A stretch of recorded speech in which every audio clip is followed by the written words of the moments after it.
Yo, what's going on, guys? It's Houston Sports Talk back into the video today. Into the Milwaukee Bucks have waived Damian Lillard, 9-time All-Star, 7-time All-NBA. And this came to a shock to a lot of people since the plan that the Milwaukee Bucks had, Doc Rivers said this was their plan that they hoped for, and the GM said this as well, that the plan was build the team around Giannis and hope that they are a top 6 seed in the Eastern Conference around March or April that gives them enough time to get Damian Lillard back from the injury, and he returns right before the season, and then they go into the playoffs. Right before the end of the season, they go into the playoffs.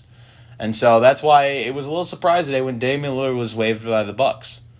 I'd love to know if they try to trade him, but this is the biggest buyout in NBA history. You've seen some big buyouts in this offseason. I mean, the DeAndre Ayton buyout was a big buyout. It was like 28 or 25 million, whatever the Portland had to buy him out for. Jordan Clarkson had a buyout. We haven't heard what they had to give Jordan Clarkson yet, but this is, according to Chris Haynes, the biggest buyout in NBA history. And so, yeah, it's crazy. But Lillard had a good season, averaging 25 points per game, 7 assists per game. But the problem is that, the big problem is that he just tore his Achilles. And so this freed enough money for them to sign Miles Turner from the Indiana Pacers, which came as another big surprise because there was mutual interest between the Pacers and Turner for Turner to go back to Indy. I wonder if Tyrese Halliburton's injury changed that at all. I think it did. But, I'm very interested to see how this all plays out because Giannis is not a big fan of what they've done. And I'm really excited to see how this wails over with Giannis. They just signed Gary Harris to a 2-year deal, solid shooter from Orlando, but that doesn't push them over the top. The Miles Turner deal, I think it's a replacement for Brook Lopez. Turner is better than Brook Lopez, 100%, but Turner doesn't make them better after losing Dame and Brook Lopez. They need another big addition, in my opinion.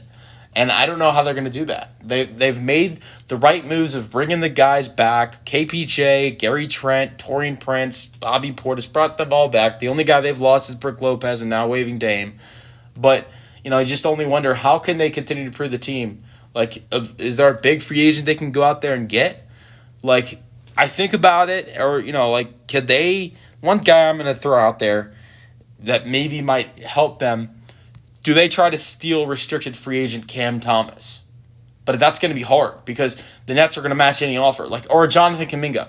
But, you look at Cam Thomas or Jonathan Kuminga, those are restricted free agents. The Warriors and Nets could offer, match any offer the Bucks make. And, so that is something I'll throw out there. But I don't know how much money they have left to use after giving Turner over $25 million a season, and then giving Bobby Portis almost $15 million a season. The deals they gave to KPJ, Gary Trent Jr., and Taurean Prince, which is in total was $25 million with those 3 deals. So yeah, they've spent a lot of money in free agency so far, and still I don't look at their roster and say this is improved. It's around the same, if not a little, but less good than they were last year.